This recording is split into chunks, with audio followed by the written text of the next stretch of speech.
Hi, my name is Brad Cunningham, and today I want to show you how to get started building cross-platform mobile applications using the Xamarin toolset. The Xamarin toolset allows you to write C# code and compile it to Android or iOS applications. So the nice thing about this, if you followed along with the previous videos, we showed how to get started using Windows Phone and building your first Windows Phone app. We're going to continue with that idea and have a shared application code base that is portable to Android, iOS, and Windows Phone with one set of C# code. So the first thing you need to do is you need to install the Xamarin toolset. This is available at xamarin.com, Xamarin.com. So if you go to xamarin.com, there'll just be a big download now button. You can head over there. They offer you a few different options when downloading the Xamarin toolsets. I'm going to go with the free option for this demonstration, and it's available to anybody for free. It's limited in what you can do, and there are some various different levels depending on what you're doing. But for our purposes, just to get an app building in Android on Windows, we're going to use the free version. Now, the other thing to note as well is that the Xamarin tools run on Mac also, so you don't have to be on Windows if you want to build this Android app and use C#. The Xamarin Studio platform will also run on Mac. So once you download and install the Xamarin toolset, you'll see a lot of prerequisites that get installed. For Android, primarily, you get the JDK, the Java runtime, and various Android-related SDK managers. So once it's installed, you go ahead and launch Xamarin Studio, and what you end up with is this kind of interface that if you've done any iOS development looks a little familiar. There's a kind of status window at the top here, and then the body of it might look somewhat familiar to those in Visual Studio. I would say it's probably more modeled after Xcode in the iOS platform, just from the look and feel side of things. But it's your basic code editor, code IDE, and allows you to do quite a bit of things.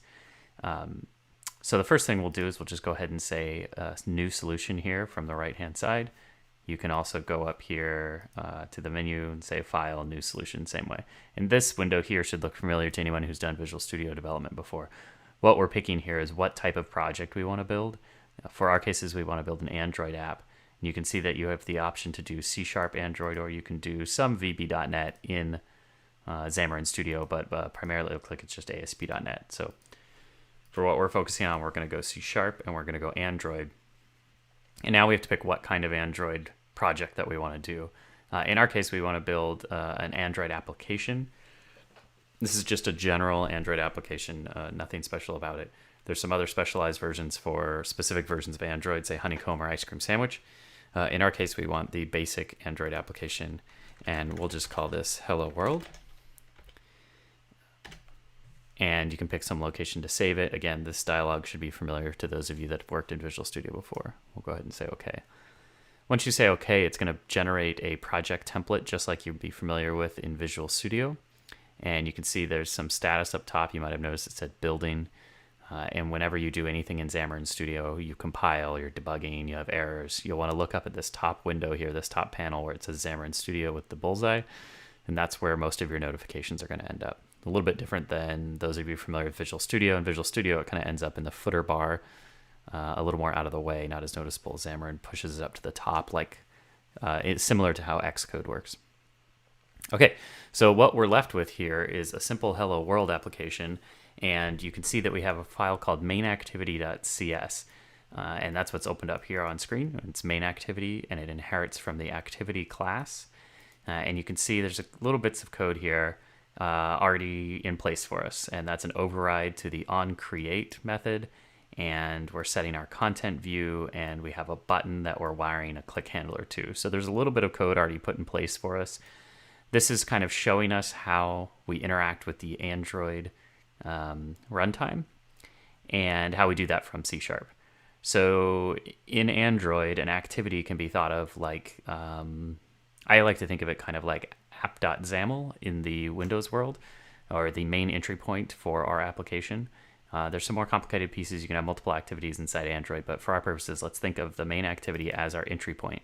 And when our activity is created, the first time the app is launched, we want to run some code. So the first thing we want to do is we want to tell it what view to show on screen. So in the app.xaml world, if you followed along with our Windows Phone video, this would be analogous to the app.xaml setting that sets the startup window, or sets what the main entry point is. What is the first view that we see when we run this application? And you can see that this might be a bit confusing. It says set content view. That's pretty straightforward, but it's picking resource.layout.main. So that's kind of an interesting pattern that we haven't seen before. If we look over on the left, this is our Solution Explorer. Again, familiar to those of you that have worked in Visual Studio before. And in our Solution Explorer, we have a folder called Resources. And when we expand the resources, we have a section called Drawable, Layout, and Values. And you notice that we're looking for something called resource.layout. So if I look in my layout folder, then we're looking for something called main. And you can see I have a file called main.axml.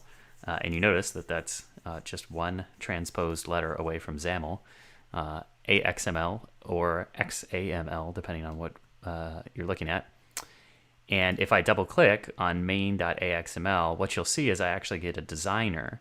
So now think of this like your XAML file, and it nearly is your XAML file. And we'll see that the syntax of AXML or Android XML is very similar to the syntax for XAML. So when you double click on your AXML, what you end up with is a designer screen. And our Hello World, we happen to call this project Hello World, which is why it's shoved up at the top here. And this is just a basic template that's spit out for us by Xamarin. The file new project in Xamarin for Android spits out this plumbing for us, just to kind of show how we work with things. This designer is probably familiar to anybody who's used these integrated designers before. You've got a list of widgets on the right-hand side that we can drag and drop onto the form. We can drag a button over here and drop it. You can see that the button, you can see that it's stacking, and I can change the size here, and I can adjust the size of my button. And notice that I can switch positions, so my button's on top, Hello World. Now this looks all very familiar. What we really want to see is what's happening in the code that's generating this UI. Obviously this is just a designer, there's some sort of code behind it. So at the bottom tab here, I click on Source. Just like you would in Visual Studio, you can flip between Design View and Code View. It's called Content and Source View in Xamarin, but it's the same concept. And now if you look at this, you can see this is nearly identical to XAML. If you're familiar with Windows Phone development or WPF development or Silverlight development, this page here should look very familiar to you. Some of the classes are named differently, but the idea is the same. So we've got a layout panel here called linear layout, linear being in a straight line, either vertically or horizontally. And so we've got a linear layout that's analogous to a stack panel in XAML. And the stack panel in XAML has an orientation property. In Android, you've got the same thing, orientation, vertical. And now you'll notice if I flip back to content view, that's why these buttons, you see I can't just place it anywhere. I can place them on top of each other and flip positions, but I can't arbitrarily place it because this is a linear layout. This is a stack panel, and it's stacked vertically. So if we flip back to our source and we come in here and we say, you know, instead of stacking it vertically, I want to stack it horizontally. I flip over to the content page. We only see one button here, but if we go over to the edge and shrink it back, now you can see that these two buttons are lined up side by side. So we had this first button is defaulted to stretch the full width because in a vertical alignment, that's what you want. But now that we've changed the layout panel to stack these things horizontally, now we want these buttons to split the width, fit the content in the first button, fit the content in the second button, and stack them side by side. Again, flip back to source here. We've got orientation is horizontal, and now we've got some options for layout width, layout height, and we've got buttons. This is the exact same element. It's the same tag that we use in XAML. It's a button.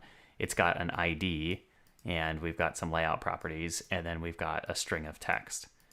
Now I can edit this XAML, I can edit this AXML. You can see I just think of them as the same thing most of the time. I'm just going to delete our second button. Now I'll flip back to our content page, and you can see that I've got Hello World button and the other one is gone. And I can flip back here, and if I want to change that horizontal, and in fact, let's go here, we can actually change that from our properties panel. So let's stretch this out a little bit so we can see it. You can see we have a document outline option here to show us the different elements. I'll click on my linear layout, and I want to change the properties of my linear layout. You can see I've got an orientation, and I can switch that to vertical. And you can see that nothing changed because we've only got one button in place. But if I flip back to source here, you can see that it's updated my AXML file to say vertical. Okay, so that's our quick tour of how these Android how these Android assets work together. So again, main activity, think of this as our main entry point. We're trying to find the content view of what's called a resource in Android, and that's our main AXML. That would be our view file. Then within that, there's a little bit of code that happens here.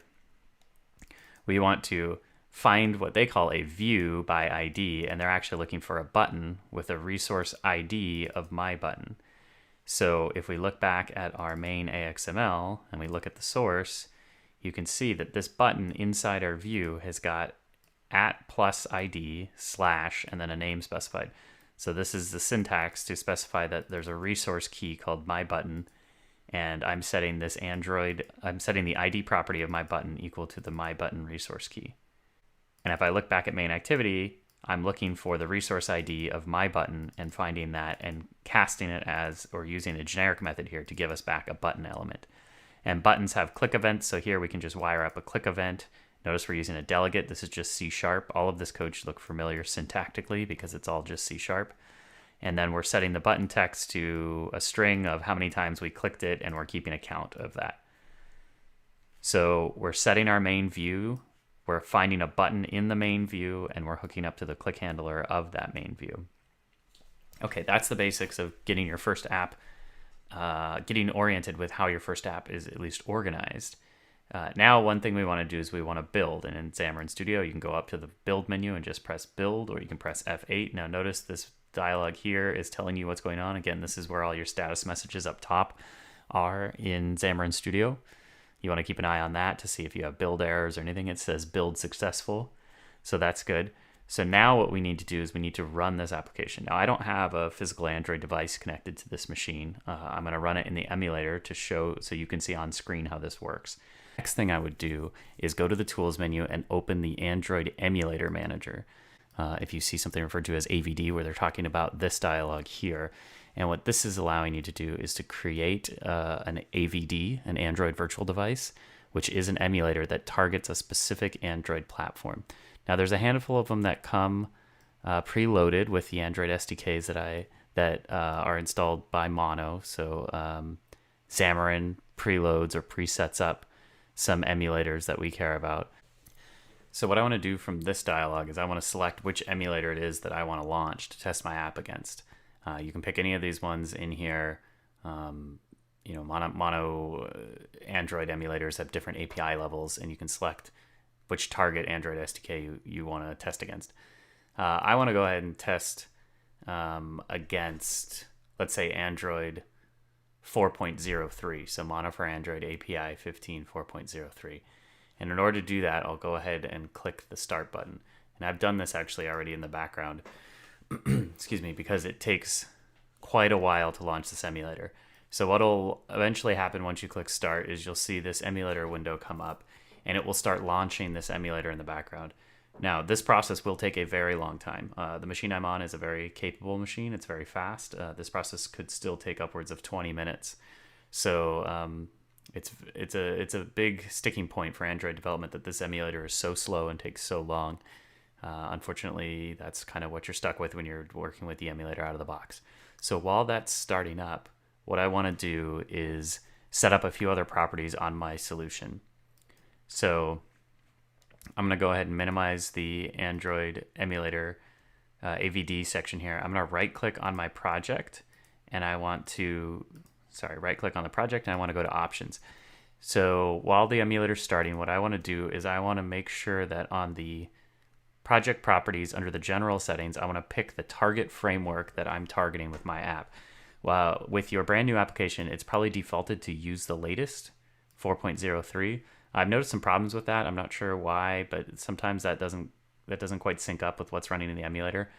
I'm going to go ahead and just explicitly pick 4.03 Android, which is Ice Cream Sandwich. That matches the version of the emulator that we started. So this is the key to getting your app to deploy to the emulator. You want to make sure that the target framework version that's selected from the general project settings dialog, you want to make sure that that version matches the version of the emulator that you're going to deploy to. If there's a mismatch between those two, you get some errors. And what you get actually, I'll go ahead and click OK. What you get is an error like I've got here. Notice in Xamarin, when you get errors, you've got a little red icon here. You can click that and bring up the errors list. You'll get something along these lines, It says could not find Android jar for API level 18. This means that the SDK platform for 18 is not installed. So it's complaining here about a mismatch between the version of the SDK that's installed on the emulator that I'm trying to run and the version that I'm targeting with my application. This is really where the biggest pain in Android development comes in, is with the fragmentation of the platform. It's incredibly difficult to keep these all situated. So the easiest thing I find is just pick the lowest version of the Android SDK that you would like to support, and then you want to start that emulator from the AVD screen. So find what the lowest version of Android is here that you want to support, click on that guy, and click Start, and that will start an emulator with that version of the API running. You can see it says API 7, API 8, API 10, 12, 14, 15. Pick the lowest version you want, and then once you do that, while that emulator is starting, go into your project properties and right-click, go to Options, go to General, and pick the target framework that matches the version of the framework of the emulator you just launched. The other thing you might want to check, and I've noticed this as a I think this is a bug in Xamarin. I'm not quite sure why this happens, but under the Android build settings, there's a default checkbox here called Fast Assembly Deployment. And if you click over the info, it kind of tells you what it does. This is checked by default. I've noticed that I've had some issues with doing fast assembly deployment to my Android VMs. I'll get an error saying unable to say something like fast dev directory creation failed. It's unable to use the fast dev deployment. Again, I haven't quite figured out why that is, but I found that if you just come in here to your project properties under Android build and uncheck that box, it seems to go away. So prevent it from doing this fast deploy. It does take longer the first time you do a deploy to the emulator, but after that, it seems to work okay. So we'll go ahead and say okay. I'm going to check on this Android emulator. This thing does take quite a long time to start up. It looks like this thing is still booting up. And like I said, this can be upwards of 20 minutes or so to boot up. So we'll give this some time, and there it is. It's up and running now. And so we'll say okay. And now you can see I have an Android emulator. It's a very small window here, but I can flip back and forth. I can interact with it just like I would with the Windows Phone emulator. I can go over to the apps or the widgets, and it looks just like I am running on my actual phone. So you've got some hardware buttons, hardware keys, home buttons, those sorts of things. So should look pretty familiar. So this guy's up and running now, and it's Mono for Android API 15. That should match the version that we targeted. So I'm going to come back into Xamarin. I'm going to go ahead and press play. When I press play, it's going to build my application, bundle it up. You can see these notifications happening up in the top section. And then once that builds, what's going to pop up here is what should have popped up there was an option to select the running emulator. Looks like it might have figured that one out on its own because I've got the emulator already running that matches the shared runtime. So it looks like that Xamarin figured out exactly which emulator it should deploy to because there's already one running that has a matching API level for my project. So since we unchecked that fast deploy, you'll see it's installing some shared runtime pieces. This part of the deploy only has to happen the first time. It does take a little bit of time, so we'll give that a second and we'll come back when it's up and running. Okay, so we're back and we're up and running now. The deployment finished. It did take about 7 to 10 minutes, so don't be surprised if yours takes that long. It deployed the shared runtimes, the Mono for Android runtimes, and our package. And what we've got running here on the home screen, what we have running in the emulator screen is our Hello World application. And if I click this, you can see it changes 1 click, 2 click, 3 click. And so that was the code that we had written. If we flip back here, that's the code we have written in our click handler. And just like we'd expect in Visual Studio, we can put breakpoints in here. So I'll put a breakpoint in our click handler. I'll click my button, and what will happen, this will be a little slow the first time as it syncs up. What will happen is now I'll get a breakpoint, and I can come in here, and I can inspect these variables. Count is 8. This should look very familiar to people who are used to working with Visual Studio. And I can look at what the button text is now. It says 7 clicks, and I'm going to change it to 8. And I can go ahead and press play to just run through. And I'll take my breakpoint off, flip back, and now I've got 8 clicks, 9 clicks, 10 clicks, and that's going. So if I need to make a change to my application, I can come into Xamarin Studio, click stop, and when I click stop, the application quits out of the emulator. You can see I'm back to the home screen on the emulator. Let's say I made a change, and let's say that says clicks foo. Let's just change the text a little so we can see it. And then we go ahead and press play again. Now what you'll see is my app will build. This time it's going to deploy much faster because I left the emulator running. This is key. Don't quit this emulator. It'll take way too long to start back up. If you leave the emulator running, then it says detecting installed packages. And now see, it goes right to removing the previous version of the application. And then it's going to install our new version. So the shared runtimes are already on this emulator. The Mono framework is already here, so we don't have to do that deployment again, which is the one that takes a long time. Now the deployment's completed. Now we're going to come back in here and we've got our app running. You can see the output here like we would see in Visual Studio. And this emulator screen dims out. That's an Android setting. It says hello world, click me now. And I click it now, you can see 1 clicks foo, 2 clicks, 3 clicks. And so now we can see our change is reflected. We've deployed a new version of our application to our emulator. So that's a very high-level overview of how to get started with your first Android project. In a subsequent video, we're going to start looking at how to pull in our to-do application that we've started in Windows Phone and how to make that cross-platform capable so that we can run it in Android. But the first thing I wanted to do is make sure everybody's on the same page with how we run our applications in Android. So remember, there's a few key pieces to it. We looked at the basic architecture of an Android application. We looked at how we have our main entry point here in the activity. So we've got a main activity that inherits from activity, and that can be like thought of like app.xaml. We've got an onCreate method that sets our initial content view. Remember this funny syntax, resource.layout.main. We go over to resources to the layout folder and look at main. And in main, remember, we have an AXML file, very similar to XAML. It's got a visual designer with a tab at the bottom to switch to source view. And back in main activity, we then go and find the button by ID. Remember resource.id.myButton. We go back to main AXML. That's the ID that's specified here. And then we hook into the click event, and each time you click it, we just set the text. The next thing we do is we go ahead and run our application. And remember that we have this piece called the Android Virtual Device Manager. What I recommend is that you start your emulator well before you want to start running and debugging. The emulator boot up process takes 10-20 minutes sometimes.